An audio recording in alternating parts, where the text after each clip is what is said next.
आज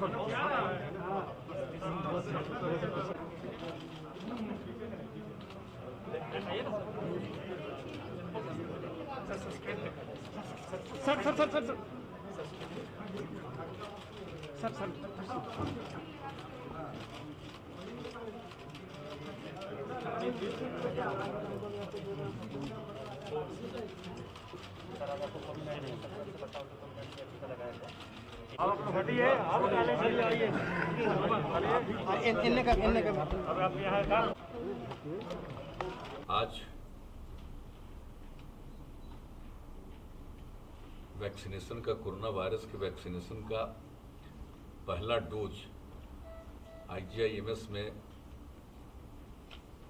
प्राप्त करने का, लेने का मुझको अवसर मिला है। इसके लिए मुझे बड़ी खुशी है। और जो हमारे जितने चिकित्सा के केंद्र हैं, सब जगह इन सब चीज़ों पर ठीक ढंग से काम किया जा रहा है। और IGIMS से तो विशेष हमारा लगाव रहा है।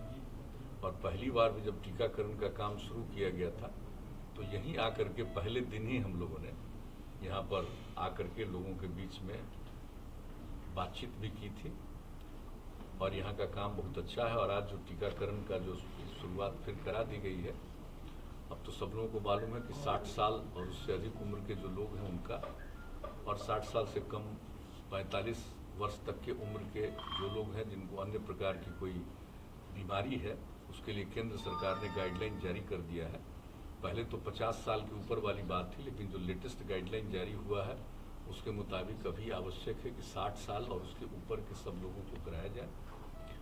और 60 साल के नीचे 45 साल तक के लोगों का जो अलग प्रकार की बीमारियों से ग्रस्त हैं, जिसके बारे में भी, बीमारियों के बारे में बता दिया गया है, तो उनके लिए भी काम किया जा रहा है। मुझको पूरा भरोसा है कि अब ये वैक्सीनेशन का काम, टीकाकरण का काम सब लोग कराएंगे और पूरे तौर पर ये काम होना चाहिए। और इससे मुक्ति पाना बहुत ज़रूरी है। इससे मुक्ति मिलेगी इस कोरोना की बीमारी से। ये दुनिया भर में जो फैली हुई है, तो हम लोगों के यहाँ तो अपने देश में कम है और ख़ास करके बिहार में तो और कम है। देश के कुछ हिस्सों में भी ज़्यादा है, लेकिन वैसे तो दुनिया भर में। तो इससे मुक्ति मिलेगी। और उसके लिए जो कुछ भी अनुसंधान और रिसर्च हुआ है अपने देश में ही हुआ है। और अपने देश से अब इस तरह के वैक्सीन को दूसरे जगहों पर भी भेजा जा रहा है। ये तो बड़ी खुशी की बात है। तो आज जो ये काम प्रारंभ हो गया है, और मुझको पूरा भरोसा है कि हमारे सभी बिहारवासी इसका लाभ उठाएंगे और टीकाकरण कराएंगे। और इसके अलावा हम सब लोगों को तो हमेशा सचेत रहना है कि मास्क लगाना है, दूरी है, 2 गज की दूरी एक दूसरे के साथ हम लोगों को रखने की कोशिश करनी चाहिए, हाथ को धोना चाहिए। तो ये काम तो करने के लिए सब लोगों को सचेत रहना चाहिए और करना चाहिए। और हमारे यहाँ तो जैसा हमने पहले कहा, काफ़ी घटा है, लेकिन फिर भी हम सब लोगों को टीकाकरण का काम जरूर पूरा कर लेना चाहिए, जिससे इससे पूरे तौर पर मुक्ति मिले।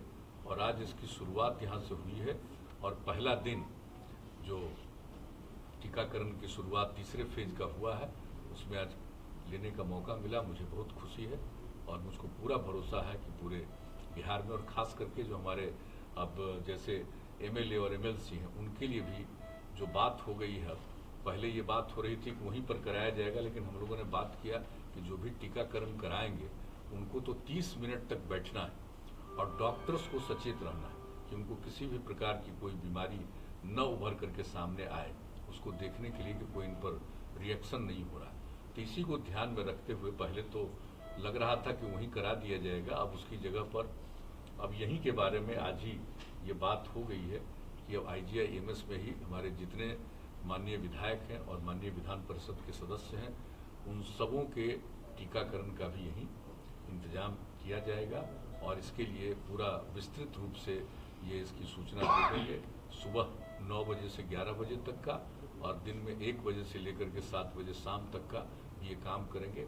और अन्य लोगों के लिए जो भी इसके लिए जिनका रजिस्ट्रेशन हो जाएगा और जिनके बारे में पता चलेगा कि इनका टीकाकरण किया जाना चाहिए, उनका टीकाकरण तो यहाँ पर होगा ही।